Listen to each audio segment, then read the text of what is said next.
Okay, what we have here, guys, is the Spyker C8 Prelator Spider.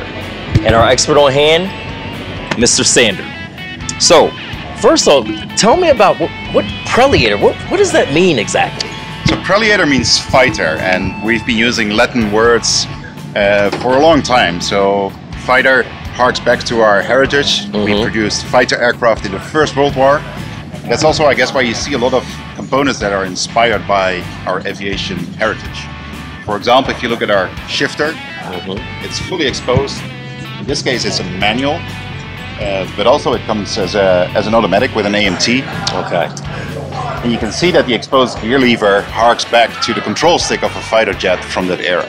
Yes, interesting, interesting. So tell me about what inspired the design inside this vehicle.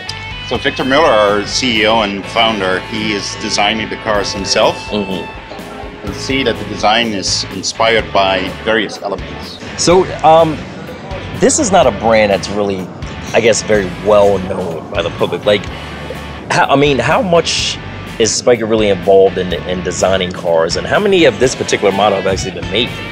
So it's a boutique brand. It's super low volume. So it's not like the established luxury brands, which still have an output of several thousand cars a year. It's like Pagani and Koenigsegg, who are producing like tens of cars a year.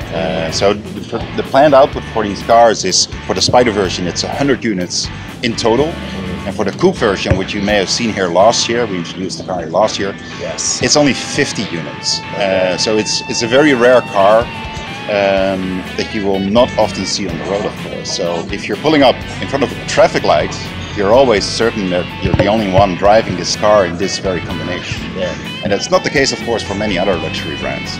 Interesting. So Sander, what everybody, of course, wants to know about, let's talk about what's under the hood. That's a good question, because we have just made a major announcement in Geneva. So the Geneva Motor Show is always the most important show, I would say, in our industry. So most of the luxury brands make their announcements there. Yes. And that's also why we chose the Geneva Motor Show to make a major announcement last month. And we have signed a deal with Koenigsegg from Sweden. So the car next to our Spyker is one of the cars from Koenigsegg. And they're supplying a 5-liter V8 with a flat plane crank with 600 horsepower, normally aspirated, so no turbos. So the sound of this engine is going to be amazing. And even better, it's becoming available with a manual gearbox. So both an AMT and a manual gearbox, so full control. So would you say Spyker is more of a purist brand in terms of drivers, or? Absolutely. I mean, if you look at the car, there's very few digital controls. It's all fairly analog and switched on. It's tactile. You see the beautiful craftsmanship. Very much like an aircraft. Absolutely. So that's definitely what we want to be.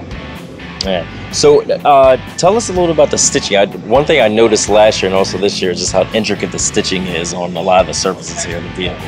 Yeah, it's both a pattern and also the quality of the leather. So in this case, we've used honeycomb stitching, but in particular the leather, I guess you see how smooth the leather is. So it's a particular quality. It's leather that we source from a company called Romba in the Netherlands.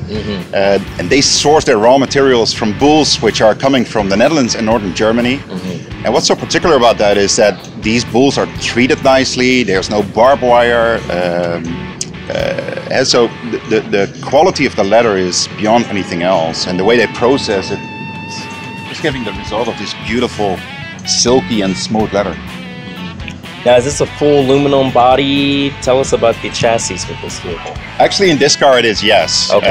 But this is a concept car that we're showing here. We can see the massive size of just the rear panel.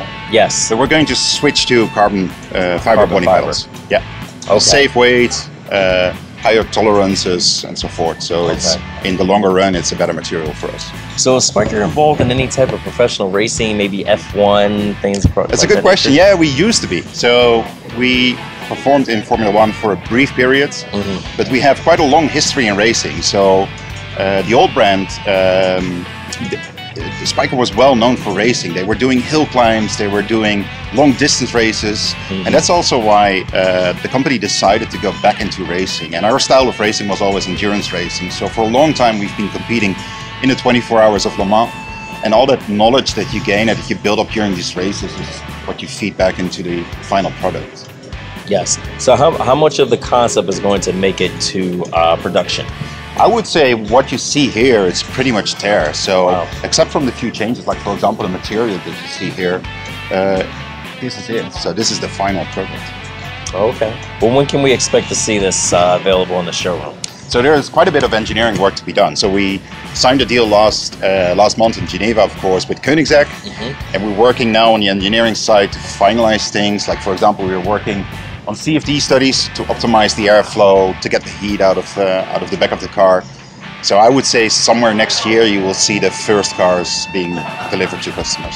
Here in the United States as well. The United States is going to follow after Europe, so the first cars will be delivered in Europe. So I would say shortly after, maybe 1 quarter or 2 quarters after, you will see the first cars being delivered here in the US, starting with the Coupe. All right, sounds wonderful. Well, there you have it, ladies and gentlemen, the Spyker C8 Preliator and Mr. Sander. Thanks.